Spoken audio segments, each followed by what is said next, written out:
was the spirit that brought me to the governor's office when I took on the old politics as usual in Juneau, when I stood up to the special interests and the lobbyists and the big oil companies and the good old boys. Suddenly, I realized that sudden and relentless reform never sits well with entrenched interests and power brokers. That's why true reform is so hard to achieve. But with the support of the citizens of Alaska, we shook things up. And in short order, we put the government of our state back on the side of the people.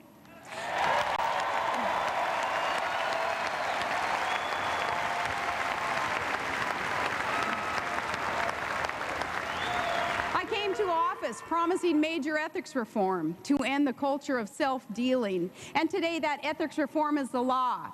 While I was at it, I got rid of a few things in the governor's office that I didn't believe our citizens should have to pay for.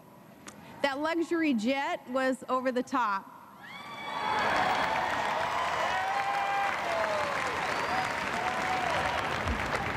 I put it on eBay.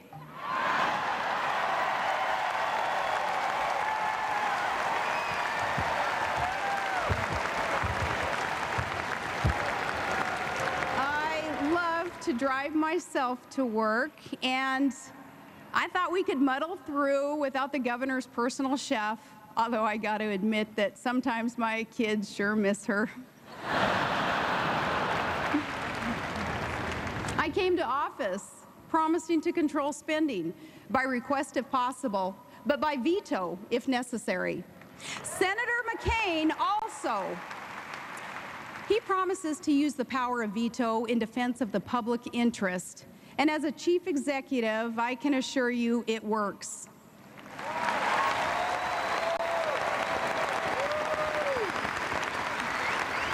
Our state budget is under control. We have a surplus.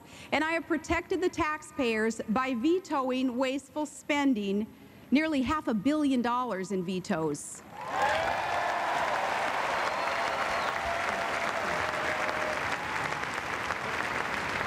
We suspended the state fuel tax and championed reform to end the abuses of earmark spending by Congress. I told the Congress, thanks but no thanks on that bridge to nowhere.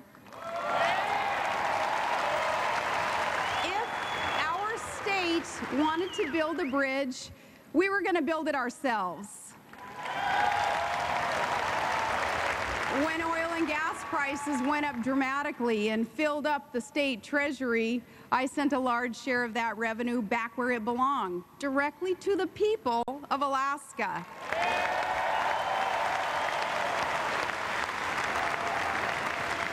And despite fierce opposition from oil company lobbyists who kind of like things the way that they were, we broke their monopoly on power and resources. As governor, I insisted on competition and basic fairness to end their control of our state and return it to the people.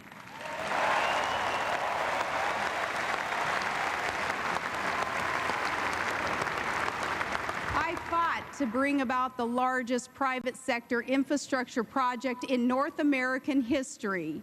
And when that deal was struck, we began a nearly $40 billion natural gas pipeline to help lead America to energy independence.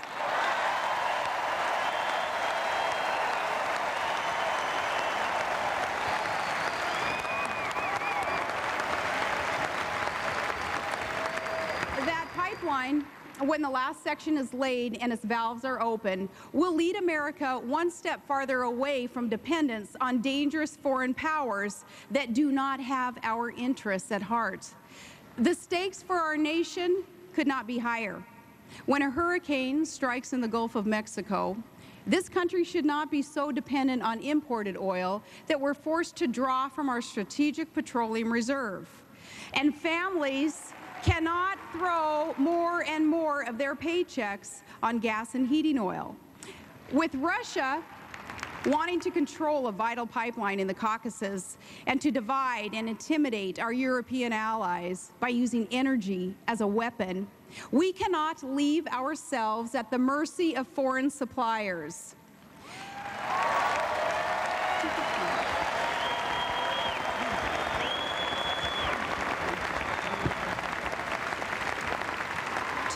confront the threat that Iran might seek to cut off nearly a fifth of the world's energy supplies, or that terrorists might strike again at the Abqaiq facility in Saudi Arabia, or that Venezuela might shut off its oil discoveries and its deliveries of that source, Americans, we need to produce more of our own oil and gas and take it from a gal who knows the North Slope of Alaska. We've got lots of both.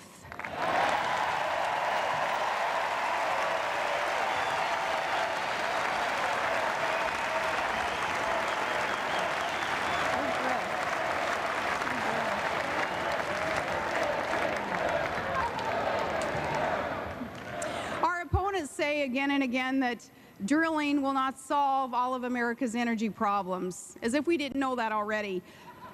But the fact that drilling, though, won't solve every problem is no excuse to do nothing at all.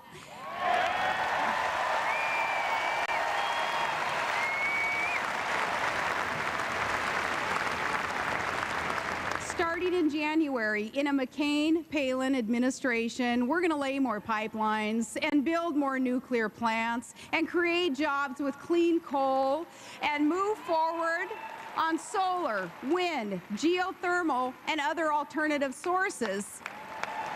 We need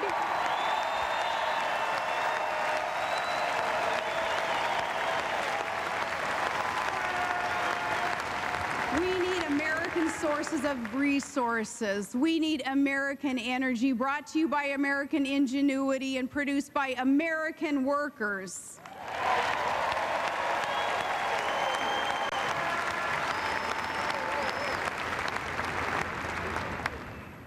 And now I've noticed a pattern with our opponent, and maybe you have too. We've all heard his dramatic speeches before devoted followers, and there is much to like and admire about our opponent. But listening to him speak, it's easy to forget that this is a man who has authored 2 memoirs, but not a single major law or even a reform, not even in the state Senate.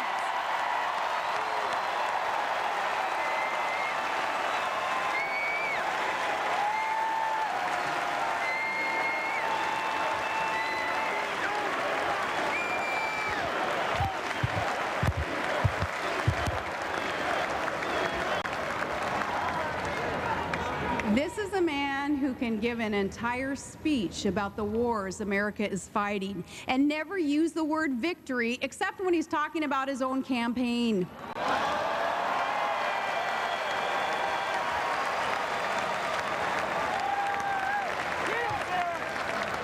But when the cloud of rhetoric has passed, when the roar of the crowd fades away, when the stadium lights go out, and those styrofoam Greek columns are hauled back to some studio lot,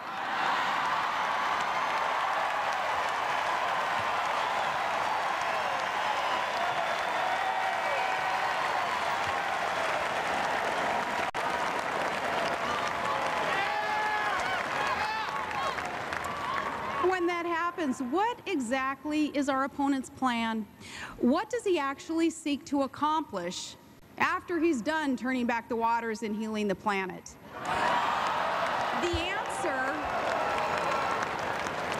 answer is to make government bigger and take more of your money and give you more orders from Washington and to reduce the strength of America in a dangerous world.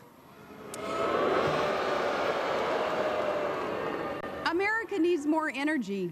Our opponent is against producing it. Victory in Iraq is finally in sight, and he wants to forfeit. Terrorist states are seeking nuclear weapons without delay. He wants to meet them without preconditions.